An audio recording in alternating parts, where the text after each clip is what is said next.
The room was silent, except for the soft ticking of the old grandfather clock that had stood in our family home for nearly 50 years. My 3 children sat around the polished oak table, dressed in expensive clothes and checking their phones between awkward conversations. Their lawyers were there too, along with the executor of the estate. It was the day my late brother's business empire was being divided, and everyone already seemed certain they knew how the story would end. I was the oldest in the family. For decades, I had worked beside my brother from sunrise until late at night. Together, we started with a single delivery truck and slowly built a company worth more than $200 million. While he handled investors and public appearances, I managed warehouses, employees, and impossible deadlines. I never asked for recognition because we were family. I believed loyalty mattered more than titles. After my brother passed away unexpectedly, my children suddenly became very interested in family meetings. They spoke about legacy ownership and investments. They insisted they deserved the biggest share because they represented the future. I was still grieving, but they were already calculating percentages. The executor cleared his throat. The company shares have been distributed according to the will. One by one, my children smiled.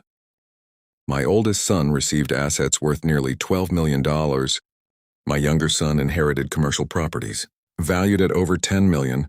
My daughter received luxury real estate investments in cash, totaling almost $8 million. Together, they walked away with nearly $30 million. Then the executor looked at me and finally for Daniel. He slid a dusty brown envelope across the table. My children exchanged amused looks. My daughter laughed softly. "So that's it," my oldest son whispered loudly enough for everyone to hear. I guess Uncle finally realized Dad wasn't business material. They laughed. I stared at the envelope. It looked old, almost forgotten, as if it had been sitting in a drawer for decades. Dust covered the corners. The room waited for my reaction. Instead of arguing, I simply opened it. Inside was a handwritten letter.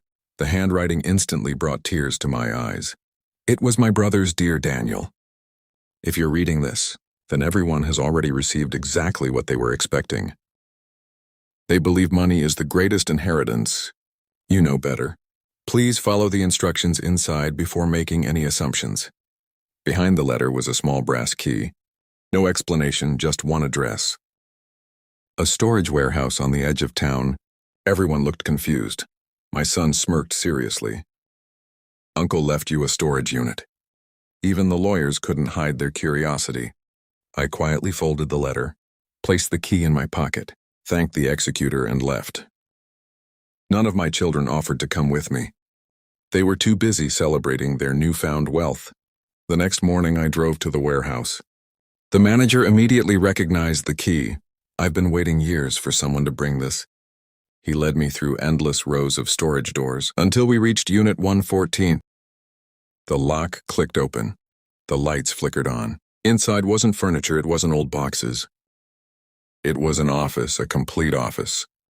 Shelves filled with accounting books, business contracts, employee files, photographs, awards. And in the center sat an antique desk with another envelope. My hands shook as I opened it. "Daniel, this room contains the real history of our company. Nobody else knows it exists. Everyone believes our wealth came from smart investments. They're wrong. It came from your sacrifices. You skipped vacations, you missed birthdays. You worked weekends, you protected our employees during recessions. Without you, none of this would exist. That's why I'm leaving you something nobody else can appreciate." Beneath the letter was a sealed folder. Inside were ownership documents, not for the old company, for a completely separate corporation. One I had never heard of. I stared at the papers.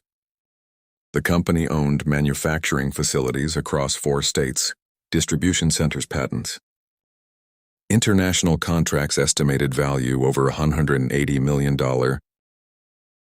I couldn't breathe. My brother had quietly built another company over 20 years, and he had transferred every single share into my name.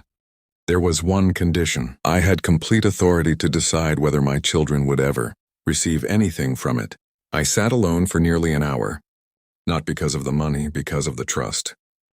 He knew exactly what would happen after he died. He knew greed would reveal people's true character. 3 weeks passed before my children discovered the truth. News spread quickly through business circles. Suddenly, my phone wouldn't stop ringing. "Dad, let's have dinner." "Dad, we've been worried about you, Dad." Family should stay together. The same people who had laughed at my dusty envelope now wanted my attention. Every day I invited all 3 of them to the old family house. They arrived carrying gifts. Expensive wine designer watches flowers. The performance was almost convincing. We sat around the same oak table. I placed the dusty envelope in front of them. "Do you remember laughing at this?" Nobody answered. I continued. "When your grandfather taught us about success, he said one sentence I never forgot. Money doesn't reveal character. Money reveals the character that was already there." Silence filled the room. I explained everything. The warehouse, the second company. The letters, my brother's trust. None of them interrupted when I finished. My oldest son finally spoke. "So are we still inheriting it one day, not?" "We're sorry, not. We treated you terribly." His first concern was still money. That answer told me everything. I smiled sadly. I've already made my decision.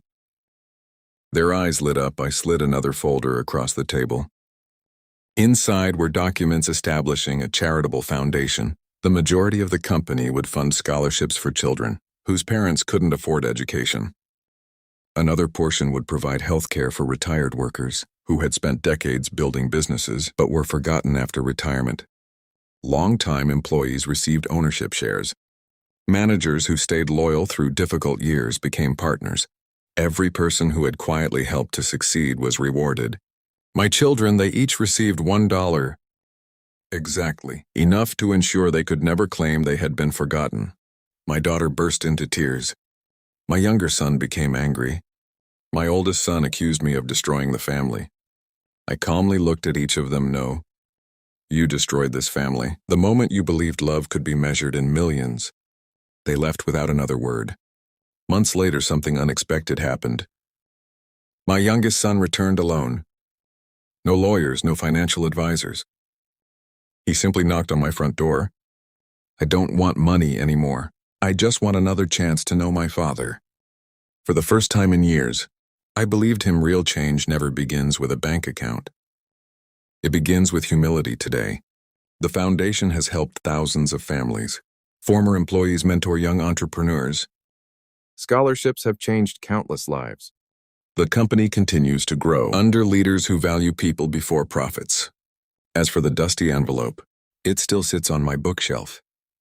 Visitors often ask why I keep such an old, worn-out piece of paper. I always smile before answering. Because the greatest fortune I ever received wasn't hidden inside the company, worth millions. It was hidden inside a simple envelope that reminded me, wealth can buy almost everything, except integrity, gratitude, and genuine family. And if this story teaches anything, let it be this: never judge your inheritance by the size of the package. Sometimes the smallest envelope carries the biggest future, and sometimes the greatest treasure isn't what you receive. It's the wisdom to know what truly deserves to be passed on.